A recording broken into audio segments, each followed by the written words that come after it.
Tomorrow, the 2018 state budget takes effect, but tonight, Governor Eric Greitens made some major changes to it. Good evening. I'm Brittany Pieper. And I'm Emil Lippi. Just hours before the budget kicks in, Greitens slashed more than $250 million in spending. He blamed lagging state revenues and rising health care costs for the cuts. It includes $15 million in cuts for K-12 transportation, as well as tens of millions of dollars from social services. In addition to that, public colleges and universities will be cut by another 9%. Greitens also vetoed legislation that would have protected in-home and nursing care services for seniors and people with disabilities. Now those services are cut by 40%, which could affect as many as 8,000 people. Governor Greitens also signed Senate Bill 43, which will make it more difficult for people to prove workplace and housing discrimination. Supporters say it will cut down on frivolous lawsuits, but opponents, including the Missouri NAACP, say it's an assault on civil rights. The governor released a statement with all of these decisions saying in part, quote, "We were sent here to make tough decisions. That's what we're doing. Politicians were trying to spend money we don't have, so we're left with two choices: raise taxes or cut spending. I will not raise your taxes." But Missouri Democratic Party Chair Stephen Weber slammed the governor, saying in part, quote, "Eric Greitens is trying to bury that his lack of leadership and self-serving priorities will inflict economic pain on older folks, disabled Missourians, and working families. But unfortunately, Missourians will notice." Many state election officials are pushing back against a request by President Trump's voter fraud commission. NBC's Peter Alexander tells us why there's controversy around the request for detailed information about voters in every state. Tonight, growing backlash against a sweeping request from President Trump's commission investigating alleged voter fraud. This is an outrageous attempt by this administration to suppress voters, to disenfranchise voters. That outrage following this letter asking all 50 states to provide their voter data, names, addresses, dates of birth, party affiliations, and even in some cases, the last 4 digits of Social Security numbers. Will Rhode Island comply with this request? No. First of all, I think this is an alarming request. I don't know where it's coming from. From Mississippi's Republican Secretary of State, my reply would be they can go jump in the Gulf of Mexico, and Mississippi is a great state to launch from. The request comes from the commission's vice chair, Kansas Secretary of State Chris Kobach. My question to them is, what are you afraid of? All it is publicly available information. We're going to analyze it and present that information to the public.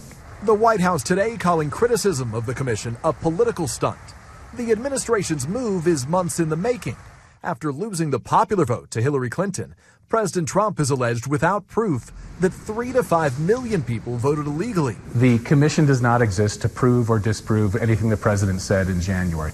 Voting rights advocates question the entire process. Not only should voters be skeptical of the results, but they should be extremely, circumspect about the collection of this data and how it's going to be handled. Peter Alexander, NBC News, the White House.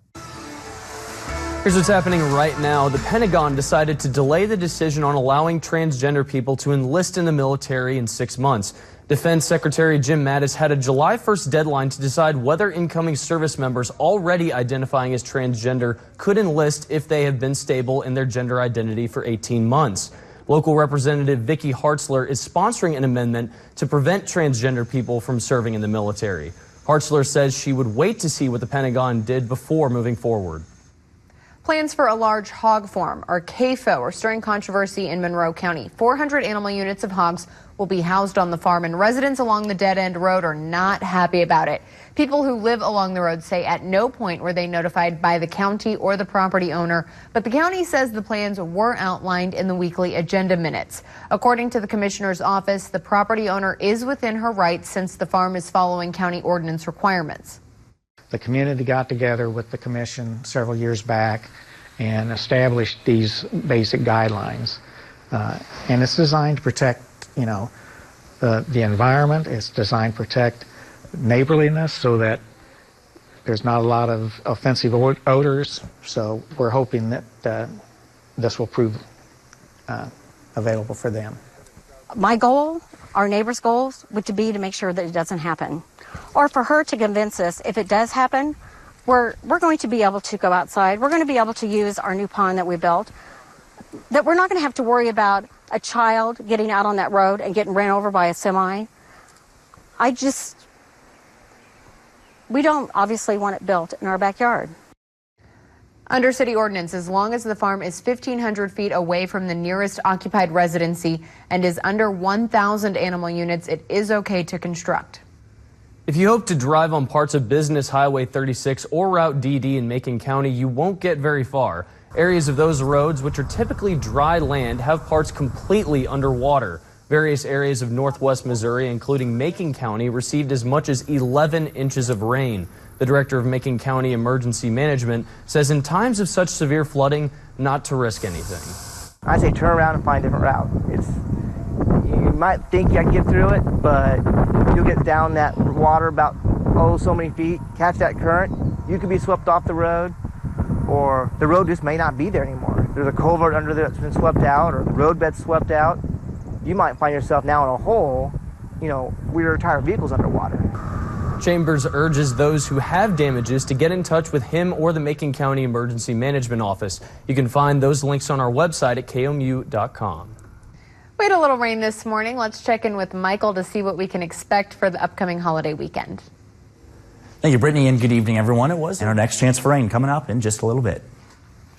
With the 4th of July holiday weekend upon us, a lot of people are going to head out, shoot off some fireworks to celebrate America's birthday. But one local fireworks stand is stressing safety this weekend. KOMU 8's Evan Locknitz live out in our parking lot to tell us what you can do to stay safe.